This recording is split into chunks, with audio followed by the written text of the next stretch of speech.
Magandang gabi mga masters, bali ngayon po ay 3 videos po ma-upload ko po sa aking YouTube channel. Tama nga mga masters, 3 videos nga po ma-upload ko po. Yon, what's up mga masters? Nandito na naman tayo sa panibagong araw, panibagong kabanata na naman ang pagsasama-samahan natin ngayon guys.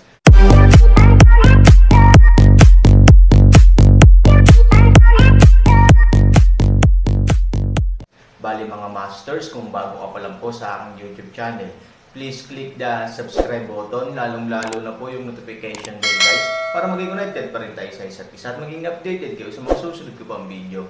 Bali mga masters, bago natin umpisahan ng kwento ay mag-shoutout po muna tayo para sa mga solid nating tagapakinig. Shoutout kay Alan Ansano.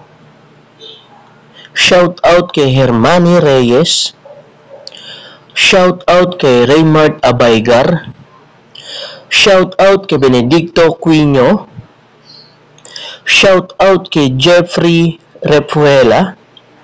Shoutout kay Rapi Bumanlag. Shoutout kay Paul Banzuela. Shoutout kay Bambi Anderes.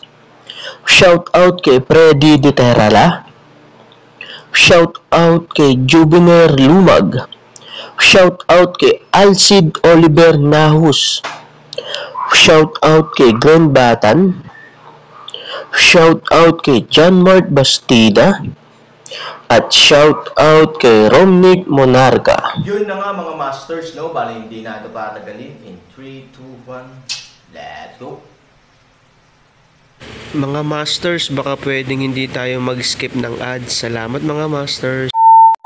Ang bagong yugto ni Daryl sa Storytelling Channel sa YouTube mapapakinggan. Ang bagong kabanata. Nang makita ni Zubaji ang pangamba ng lahat, ito ay halos maiyak ng walang luha. Dahil sa sinabi ng kanyang asawa, ang kanyang mga kasama sa stage ay nakakaramdam ngayon ng kaba. At si Lin ay nagsalita din. Maaari din ako maiwan. Sasama ako kay Ambrose upang pigilan ang nais na mangyari ng Emperor ng Westrington kung ang mga sinasabi nyo ay mangyari. Lalaban ako kasama si Ambrose upang kayo ay makaalis dito. At alam ko pag nalaman ng aking nobyo na ako ay nalalagay sa panganib, siya ay hindi magdadalawang isip na magtungo dito upang ako ay tulungan. Sabi ni Lin sa seryosong tono. Nang marinig ng lahat ang sinabi ni Lin, siya ay pinagtinginan nila Ganggang at Queen Zilong at ng mga ibang mga pinuno na nasa stage na kasama nila. At si Ganggang ay nagsabi, "Mahal na prinsesa, oo nga pala, nasaan na ang iyong nobyo? Kanina nung ikaw ay nagpakilala sa akin, sinabi mo na kasama mo ang iyong nobyo. Bakit ngayon ay wala siya dito?" Sabi ni Ganggang sa seryoso at sa curious na tono. At nang marinig din ito ni Queen Zilong, siya ay napaisip at sinabi sa kanyang sarili. Tinawag siyang prinsesa ng Empress ng North Mona. Oo nga pala, sino nga pala ang babae na ito na kasama ni Ambrose nang siya ay dumating? At ang tinataglay nitong lakas ng loob ay kakaiba. Na kahit na alam ko na naramdaman niya din ang lakas ng spiritual na tinataglay ngayon ng bagong Emperor ng Westrington ay talagang nakakatakot. Ay nais pa talaga nitong magpaiwan upang labanan ang Westrington at ang Emperor nito. At ang nobyo niya na sinasabi siguro ay nagtataglay din ng sobrang lakas. San ba nagmula ang babae na ito? Sabi ni Queen Zilong. At nang marinig ito ni Lin, siya ay magsisalita na sana. Ngunit si Zubaji ay biglang tumayo at sinabi, "Masyado kayong nangangamba. Pwede ba kayong lahat ay mag-relax at mag-enjoy? Sa lugar ng bagong imperyo ng Westrington ay walang mangyayari masama dito. Lubos ako nakakatiyak, maniwala man kayo sa akin o hindi. Basta sinasabi ko na sa inyo. Ang mga iniisip nyo ay hindi mangyayari," sabi ni Zubaji. At ito ay tumawa. Haha, naririnig ng lahat ng sinabi ni Zubaji. At si Queen Zilong ay nagsabi, "Emperor ng North Mona, gaano ka naman nakakasiguro na walang mangyayari ngayon sa imperyo ng Westrington? At sa iyong pinapakita sa aming lahat na pagiging kalmado mo, ikaw ay lubos na nakakatiyak. May alam ka ba na hindi namin alam tungkol sa seremonya na ito?"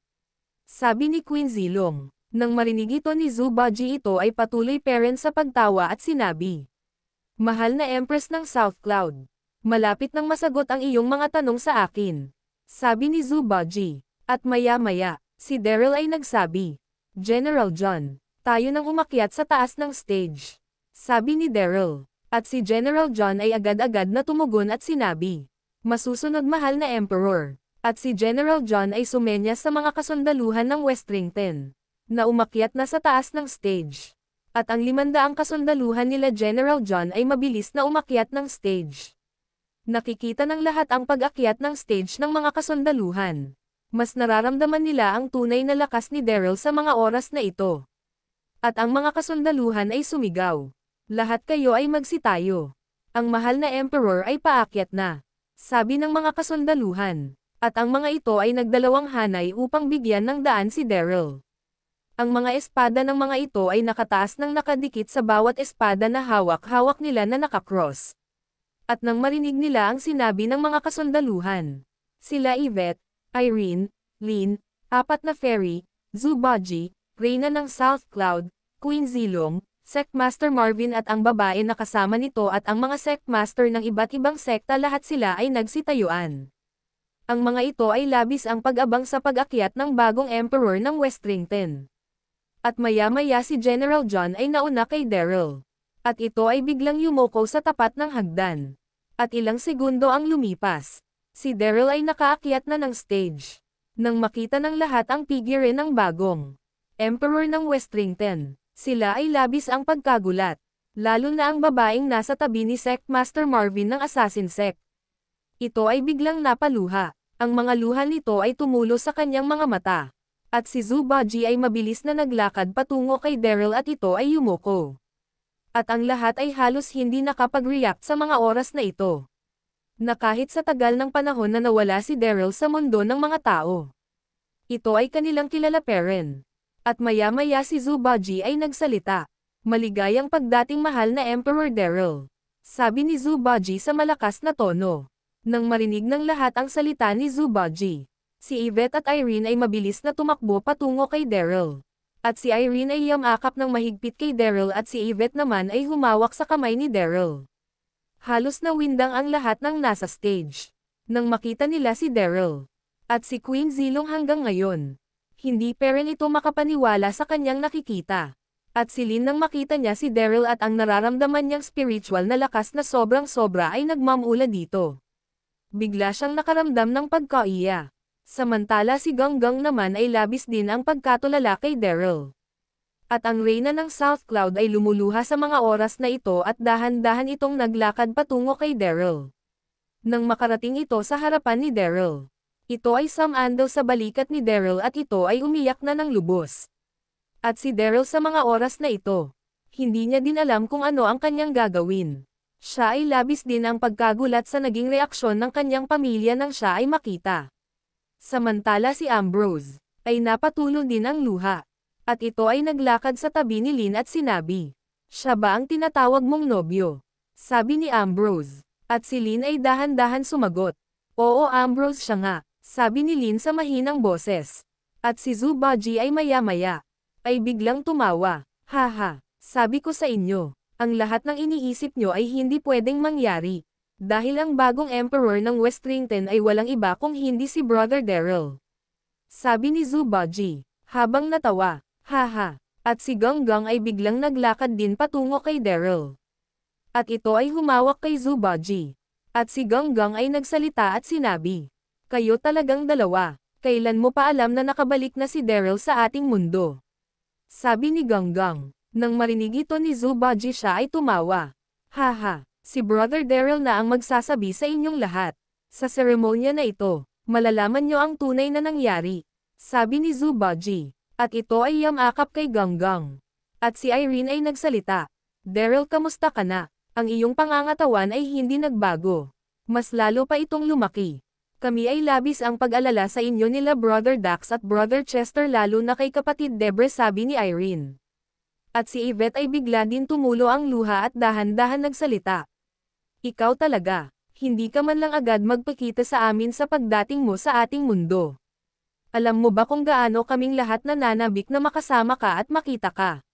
Sabi ni Yvette. At ang Reyna ng South Cloud ay nagsalita din, "Huwag nyo na isipin pa iyon.